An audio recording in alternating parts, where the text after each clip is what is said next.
Hey guys, welcome back to my channel. Thanks so much for joining me. I am so happy, like it literally makes my heart so happy to be back so soon, especially with how sporadic my uploads have been, but I'm just so glad to be here. I just want to apologize before we get started. There might be a lot of background noise. There's just a lot of loud neighbors these days, but just wanted to give you a warning. That's what's going on outside. But today I really wanted to talk to you about a book. Actually, I finally finished a book this morning at like 3 a.m. I couldn't sleep, and it had been a really long time since I finished a book. I have a lot of books that are in progress, but I really felt called today to talk to you about this book because it really has changed my life. I've been reading it over the course of a few months, and it's such a simple book, but it has so much wisdom in its pages that it's just completely changed my life. It's not that my circumstances have changed. If anything, I think things in my life have actually gotten a lot more challenging over the last few months, which is why my uploads have been so sporadic. But the way that I see the challenges in my life and the way that I see myself in the world has dramatically changed because of this book. And I just think it's so incredible that books, videos, just media in general, if done right, can have that kind of power. And I actually would love to know if a book has changed your life, or a YouTuber or a podcaster or whatever. Let me know in the comments because I love good recommendations and I just want to hear from you guys. Anyway, it's really funny how this book came into my life. Somebody actually just gave me this huge box of books along with a bunch of other trinkets and said, hey, here's a bunch of junk.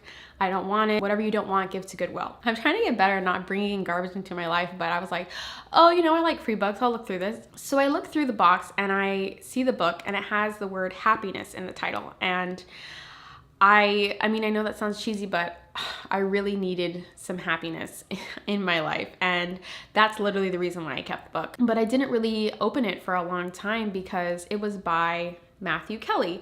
The book that I'm talking about is called Resisting Happiness. And Matthew Kelly, if you don't know who he is a prolific writer and speaker, Catholic writer and speaker. He runs Dynamic Catholic. It's this organization that produces all of these books and this content. I've heard of him a lot because I'm Catholic, and I've received actually quite a bit of free books by him at my church, at my college that I used to go to. And I've never read any of his books because this is I'm kind of embarrassed to say this now, and if anyone from a Dynamic Catholic is watching this, I'm sorry, but because I always got his books for free, I thought they couldn't be very good.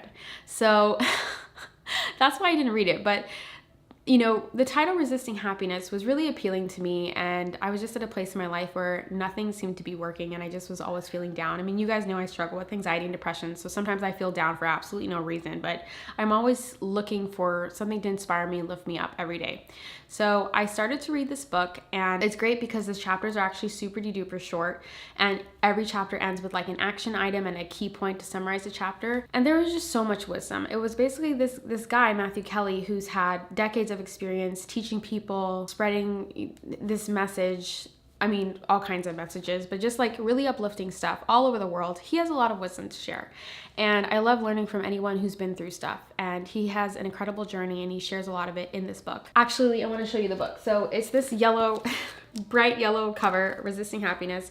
My son has gotten a hold of the dust cover, so it's a little bit botched up, but please know this is not sponsored by Dynamic Catholic. Hopefully they don't get offended actually when they watch this video because I just expressed that I haven't read most of his books, but I now intend on reading a lot of the books that I have from him because that book was so good. I actually think what helped me to open this book wasn't just the fact that happiness was in the title. It's also because last year when I was freelancing, I had a work meeting and I was at this big diocese and I met this woman, this amazing woman. She just had this spirit about her. She was so happy and at peace and just giving and exuberant. And she actually is apparently close friends with Matthew Kelly, and she manages all of his pilgrimages.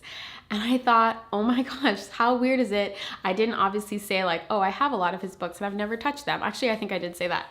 I should not have said that. I was really nervous. But she was so sweet, and she actually gave me a ton more books, and she was talking about Matthew Keller, and she was saying so many incredible things about him, and said how he actually doesn't take any money from these book sales, and that the reason why they're so cheap or free is because he wants to give them away because he wants to help as many people as possible. And I thought, wow, this guy is actually pretty cool. So the seed was planted a long time ago that maybe this Matthew Kelly guy is actually a great author, and I've been taking these books for granted just because they were free, and I honestly should be glad that I'm getting free books. I'm the kind of person that likes to belabor the fact that like, oh, I could have read this a year ago and felt so much better or whatever, but I'm finally learning to accept the fact that things happen when they're supposed to happen, and God's timing for me is just perfect timing, and it's hard for me to accept that all the time, but it's true because I started reading this book right when I really needed to hear its message, and there's a lot of really great content in it, but I would say the core theme is he talks about resistance and how resistance is what keeps us from being the best version of ourselves, and how being the best version of ourselves is what makes us happy. And so he talks about how slaying resistance is like the beginning and the end basically of becoming the best version of you. And I know that I struggle with resistance in pretty much everything, in eating healthy, in getting out of bed, in taking a shower, in scheduling my therapy appointments, in paying my bills on time, in exercising, you name it, I experience resistance, and I bet you do too. We all do. It was a very relatable theme, and he opens the book on that. So if you struggle with resistance and you feel like you're struggling to do the things that you know you need to do to make yourself a better person, you really should read this book. Again, I'm not sponsored or anything like that. I just think this book really changed my life, and I think that it can change yours too.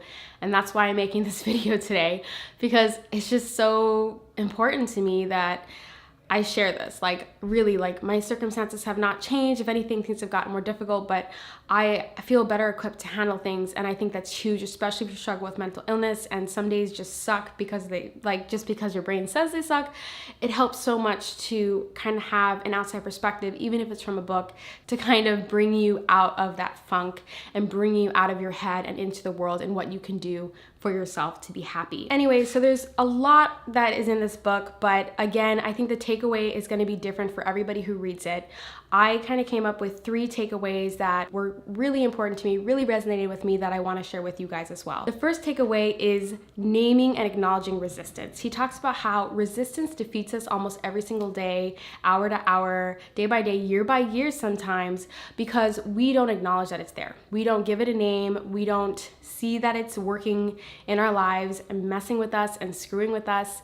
And it's once you acknowledge, oh yeah, that's resistance, and you see it, then you're able to do something about it. I think that's so true. He was talking about how it loses its power once you give it a name. It's the same thing with anxiety and depression that I'm always telling you guys. If you feel like something's wrong, if you feel like you're not as happy as you should be or as you used to be, you need to look into it. And I don't just mean researching and self-diagnosing. I mean also trying to find a professional to help you have an objective opinion. That's why it's so critical that you acknowledge and get a diagnosis if you feel like something's wrong, because as soon as you are able to name any of your villains, whether it's resistance, anxiety, depression, you name it, it loses some of its power. And by naming my problems, by admitting my problems, and by finally getting a diagnosis of anxiety and depression, I was able to start seeking real treatment and support. The second takeaway has really changed my life. I can't tell you how much it really changed my life. I think I read this chapter just a week ago or 2 weeks ago, and it's about how we're all called to be on mission, and basically that everybody is on a mission in this life. And I thought that was such a moving concept for me, because I always wanted to be a missionary. Ever since I was little, Mother Teresa was my icon. I wanted to be her, and I thought that I had to be a nun or a single person digging wells in Africa or something like that in order to be a missionary and to feel fulfilled and happy and like I had a purpose. So I'm gonna be honest, it's been really hard. Like, I'm glad that my life turned out this way in a lot of ways. Like, I'm happy to be married to a wonderful man. I have a beautiful son and a beautiful child coming in just 7 weeks, and it's all great. But I'll definitely admit that there are lots of days where I'm like, should I have been a missionary? Should I have gotten married? Was I meant to be here? And I'm being really honest right now. Like, some days I feel that way, and reading this chapter about how we are all on mission made me realize that I am a missionary. I'm a missionary as a wife, as a mother, as a sister, as a friend, and I can be a missionary right now where I am. And that my home, where I toil and struggle every single day to do mundane and sometimes difficult tasks of running a household, that is me being a missionary. This is my mission ground. And God calls us all to be missionaries, and you figuring out where your mission is and how you're a missionary in this world, it gives you so much purpose, guys. Like, it took the burden of, have I made the right choice? Am I cut out for this? So I've been having a lot of days where I feel like I'm not cut out to be a mom. Like, you know, as moms, we always like guilt ourselves and feel bad. And sometimes I'll have days when I'm really depressed and I'll feel like my son could have, like, I wish he had a better mom than me. And I know that sounds horrible, but the reason why I'm sharing that is because I know I'm not the only one who feels that way. And the fact of the matter is that's depression talking, that's resistance talking, wanting to run away from my responsibilities as a mom, because a lot of days it's really tough. But realizing now that this is the mission I've been called to carry out, and that I am a missionary as a wife, as a mother, has given me so much purpose, has made me feel so much more alive. The third takeaway is another really great concept, which is that controlling things is the root of unhappiness, because there's no such thing as control. I talked about this a little bit in my last video from last week, but he reiterates it in his book, basically that there really is no such thing as having control, and that I'm a control freak and I like to know what's happening all the time, and I try to control my future and know all the steps A to Z. I try to know all the steps from A to Z, and what I'm learning is letting go of control has finally allowed me to have a little bit more peace, have a little bit of happiness. Don't get me wrong, I still get really nervous and scared, and I'm scared. I feel that almost every day, you know. I mean, every time I sit in front of the camera, I'm nervous. Believe it or not, I am, to be honest and open, but this is what I feel called to do. But the liberating thing is acknowledging the truth, the reality, which is that I can't control what happens today, tomorrow, next week. I can't control any of it. The only thing that I can do is have just enough courage to take that one step, just one step for today, and then have enough courage to take the next step tomorrow. And I only need to focus on what I need to do right now. What's the next step? And focus on that. I know with anxiety, we tend to want to think of all the steps and want to know all the steps and how to do them. And that sends us in this overwhelming stupor, sometimes panic attacks. And I'm telling you, the sooner you learn how to let go of control and realize that you only need just enough courage for one step, it's going to be so freeing. It's going to help you so much. Of course, there's so many more takeaways, but those are the three I wanted to leave you with. I've linked this book down below in the description box. It is an Amazon affiliate link, so I will get a small percentage of money back for sharing this with you. I wanted you guys to know that. I will be sharing Amazon affiliate links with any sort of products or books or whatever that really resonate with me, as a way of helping me support this channel and support the work I do here. So if you do choose to buy this book through that link, thank you so much. And I just hope for you guys that this week you go into it slaying resistance, naming your villains, conquering them, and just letting go of control and knowing you just need enough courage to just take one step, and that's all you really need. I really hope some of you guys read this book, because I'm not joking, it's changed my life. It's helped me so much, and that's what I want for you guys. I just want this channel and these videos that I create to help you in some small way. I love you guys so much. Please subscribe to my channel if you haven't already. Thank you so much for watching, and I'll see you next week. Bye.